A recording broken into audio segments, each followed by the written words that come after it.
Hello everyone, আসসালামু আলাইকুম। সবাইকে স্বাগত জানাচ্ছি শৌখিন খামারির গল্প ইউটিউব চ্যানেলে। আজকে আমরা অনেকগুলোই ঘাস নিয়ে এসেছিলাম। সেই ঘাসগুলো সুন্দর করে কুচি করে কেটে রেখেছি। কারণ প্রতিদিনই আমাদেরকে এই হাঁস, মুরগি সবগুলোকে সুন্দর করে দিতে হয়। দেখেন আমরা আজকে সুন্দর করে আমাদের হাঁসগুলোকে কুচি করে দিচ্ছি। আমরা প্রতিদিন এইভাবে আমাদের হাঁসকে আমরা সবসময় দিয়ে থাকি। কারণ হাঁস সবসময় দেখবেন যে শাকসবজি খুব পছন্দ করে, বিশেষ করে এই চীনা হাঁসগুলো। আপনারা যারা শখ করে চীনা হাঁস লালন পালন করতে চাচ্ছেন, তারা চাইলে আমাদের মতন একদম সুন্দর করে একটা ঘর বানিয়ে তার ভিতরে আবদ্ধ অবস্থায় আপনারা চীনা হাঁস লালন পালন করতে পারেন। আমরা কিন্তু আমাদের চীনা হাঁস কখনোই কিন্তু বাহিরে ছেড়ে দিই না। আমরা এই ছোট্ট ঘরের ভিতরেই কিন্তু আমরা একদম ২ দিন বয়সের যে চীনা হাঁসগুলো নিয়ে আসছিলাম, সেই চীনা হাঁসগুলো এর ভিতর থেকে কিন্তু লালন পালন করা হয়েছে। আপনারা যারা ছোট্ট জায়গায় খুব শখ করে আপনারা এই চীনা হাঁস লালন পালন করতে চান, তারা চাইলে আমাদের মতো লালন পালন করতে পারেন। আপনারা বেশি কিছু দিতে হয় না, শুধু হালকা করে পানি এবং খাবার-দাবার দিবেন, এই পর্যন্তই। আমাদের কিছু দেশি মুরগি আছে যে মুরগিগুলো প্রতিদিনই ডিম দিচ্ছে এবং কিছু ডিম থেকে আমরা বাচ্চা বের হয়েছিল যে বাচ্চাগুলো, সেই বাচ্চাগুলো আজকে আমরা কিছু খাবার দেবো এবং পাশাপাশি আমাদের কিছু খরগোশ আছে, সেই খরগোশগুলোকেও আমরা খাবার দেবো। তবে আমাকে দেখে মুরগিগুলো, যেগুলো আমাদের আগের ব্যাচের কিছু মুরগি ছিল, দেশি মুরগির বাচ্চাগুলো, সেগুলো অনেকটা বড় হয়ে গেছে।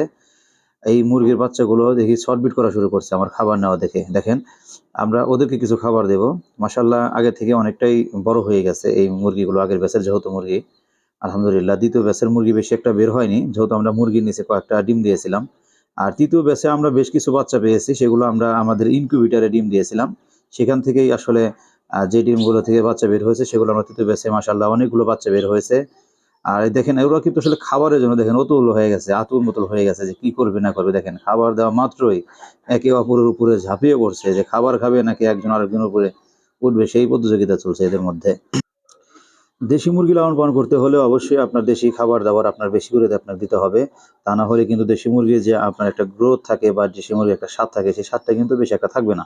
যার জন্য আমরা চাউল, খুদ, গম ভাঙা, ভুট্টা ভাঙা এবং ভাত, শাকসবজি যা আছে সবগুলোই আমরা কিন্তু দেশি মুরগিকে আমরা সবসময় দিয়ে থাকি।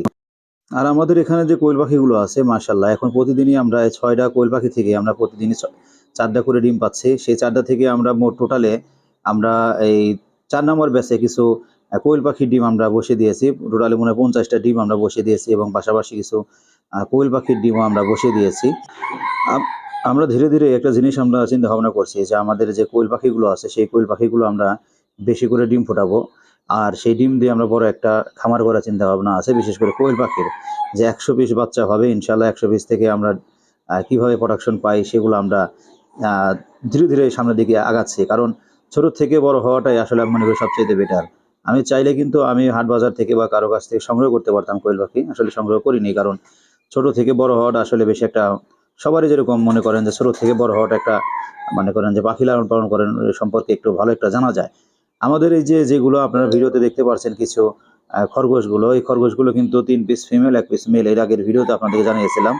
ইতিমধ্যে কিন্তু আমাদের ৩ টাই মেয়ে যা আছে খরগোশ, সেগুলো কিন্তু আসলে প্রেগনেন্ট মাশাআল্লাহ, কিছুদিনের ভিতরেই বাচ্চা দেবে। আমরা যেহেতু একটু কথা আপনাদেরকে বলতে চাই যে এখানে যে খরগোশগুলো আছে, সব খরগোশ আমরা সেল করে দেব। কারণ আমাদের এই জায়গা স্বল্পতার কারণে খরগোশগুলো আসলে বেশি একটা রাখার সম্ভব হচ্ছে না। আমরা অনেকদিন যাবতীয় লালন পালন করছি, আপনারা জানেন, ভিডিওতে ১ম থেকে দেখতে পারছেন আপনারা। যদি কারো পছন্দ হয় আমাদের খরগোশগুলো, এই পিটুক বাহিনী, তাহলে আপনারা আমাদের স্ক্রিনে থাকা নাম্বারে নক দিতে পারেন। আমরা যেকোনো জায়গায় ডেলিভারি দেবো ইনশাআল্লাহ। আর আমাদের এই যে এখানে কিছু কবুতর আছে, যে কবুতরগুলো মাশাআল্লাহ ইতিমধ্যেই আগে দেখতে পাচ্ছিলেন যে ভিডিওতে যে কিছু কবুতর ডিম দিয়েছিল, সেখান থেকে আমাদের ২ জোড়া কবুতর থেকে মাশাআল্লাহ ৩ টা বাচ্চা বের হয়েছে। আর ১ জোড়া কবুতর যে ডিম দিয়েছিল সেটা আসলে বেশি একটা জমেনি।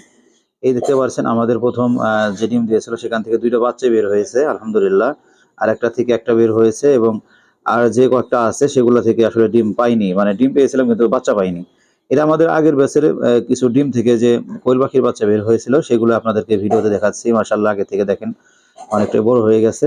আমরা মনে করি যে এখান থেকে মেল ফিমেল কনফার্ম করা যাবে।